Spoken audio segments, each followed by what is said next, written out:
Jamal Nye's here for seconds out with Anthony Crolla. Anthony, you've just had the open workouts.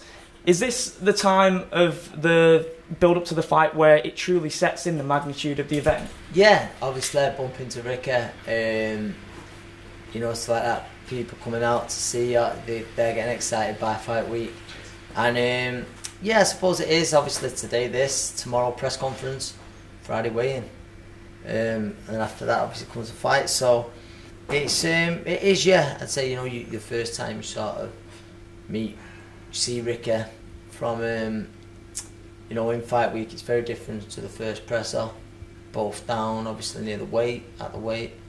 Yeah, so I suppose stuff comes a bit more real. Now, Ricky mainly just showcased his movement for the fans there. He didn't really hit the pads. Was that something surprising to you? No, I think some people done it. Obviously, his trainer wasn't here, wasn't able to make it tonight, so Ricky shadowbox touched his toes a few times, and obviously he didn't give too much away. But no, listen, it is fair play. He's come, took a few pictures, done his media side of things. Obviously, me and Joe, we didn't give out away. We just hit pads for a bit. We hit pads for a little bit, and we what's it called? It's just, you know, it's sort of people come out just something to give a little bit back. Yeah, putting a little bit of a show. It's only a little one, but and he enjoy it anyway. He enjoy it from running. You get a little bit of a buzz and stuff. So yeah. Now Ricky's said, and obviously I've looked at his record and stuff. He's never fought in Manchester before. Do you think he's in for a rude awakening come Saturday night, considering the rowdiness of the crowd on your fight night? It'll be something a little bit different for sure, but and he'll bring good travelling support. So I mean, listen, Ricky's well travelled. He's fought all over obviously Britain, but around the world also as well, over in America. It's I was saying before, it's like, I'm sure he's been in a very sort of passionate atmosphere, but they've mainly all been for him. So on Saturday it will be a little bit different. I expect Ricky to be able to handle it. He's a professional, loves the game, and you know, I'm not expecting him to be overawed by the crowd, but it will be something different for him. Now, do you feel like the crowd, particularly in this fight, since you know Ricky's from Scotland, you're representing England, do you feel like they play the third man in the fight as the fight goes deeper and deeper into the later rounds? I do a little bit. I've done it before. The crowd's pulled me through the fight, and I expect them on Saturday to get behind me again. I know they will do. They do every time. They're brilliant, and you know, when you need to lift gear when things are getting tough, because things will get tough in there on Saturday night. I'm expecting a tough fight, really tough fight, and the roar of that crowd will make it a little bit easier. Now, in terms of, you know, what the winner gets and who would you ideally like to fight, regardless of complicated negotiation stuff? Who would be your dream opponent after this? It should be a world title, whoever that may be. You just said then about negotiations. Obviously, Terry's a champion. Terry Flanagan, Manchester lad, makes for a good fight. Just anyone. Obviously, Robert Easterby again. He's a very good fighter. There's Jorge. So I'm looking, and like you say, I'm not sure what's going to happen just yet with like Garcia thing. But I'm just a dream opponent. It's not like no one in particular, but I just come through this on Saturday night, which is certainly the plan, and then fight for a world title is what I'd like. You know, in terms of Terry Flanagan, he's been communicating with Linares over Twitter and stuff.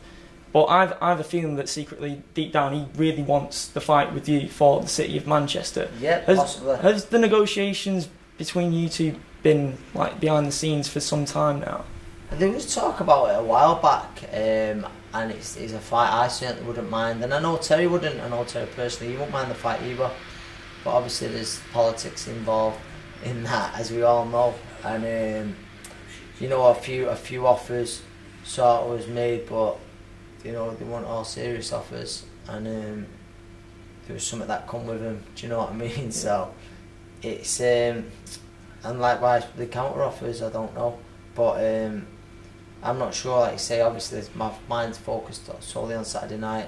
I'm not sure. Like you say, Terry's mentioned the nice fight. I don't know what his script is with Deo or Beltran. I'm not sure what the script is there, but yeah, down the line, it's certainly a fight that I wouldn't mind. I'm sure he wouldn't. Now, finally, this seems like this event in particular, it seems like it's sort of Gallaghers Gym versus the world. You know, you've got you, Sam, Marcus, all you guys there. You know, because you're finally on last. Yeah. Do you play a part in those guys' preparation on fight night? On fight night, not so much, because listen, they can't be trained together. But not so much on fight night, for the simple reason is that I come to the venue a little bit later. By the time I come to the venue, a few of them have probably boxed. But I watch them in the hotel. I watch a few of them in the hotel, which I've done in the past, and I might catch one or two of them while I'm here. But I'm one of them. I don't like getting. I've never done it. Got to the arena too early, get my kit on and sit there. I like to just chill out the hotel. If it was up to me, I'd come half an hour before the fight, and that's just you know, that's just sort of the way I am. But obviously, yeah, no, it's a real big night for the gym. And listen, it's a great undercard as well. Sam Egginton's on it. There's a British title fight lightweight, Robbie Barrett, Lewis Ritson. Conor Benn's been added to it now, hasn't he? And also a few Olympians. So it's a top card. It's obviously it's great to have the lads on from the gym as well.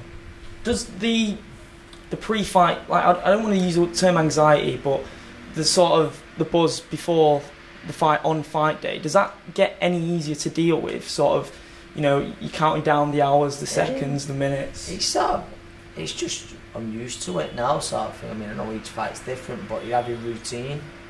You have a routine where you get up, have breakfast, go for a little walk, come back. Might have a little sleep. I'll have a little sleep at some point, watch a bit of telly, watch the last bit of the fight of, say, my opponent. And it's just sort of ritual now, yeah. So it's, I could say it becomes easier because just each time you do it, you become more and more experienced at it, yeah. Well, I'll let you go now, Anthony, but I'm so hyped for Saturday night. Yeah, thanks it should be good. Cheers. It should be good. Thank you. Take care. Cheers, Anthony. Thanks.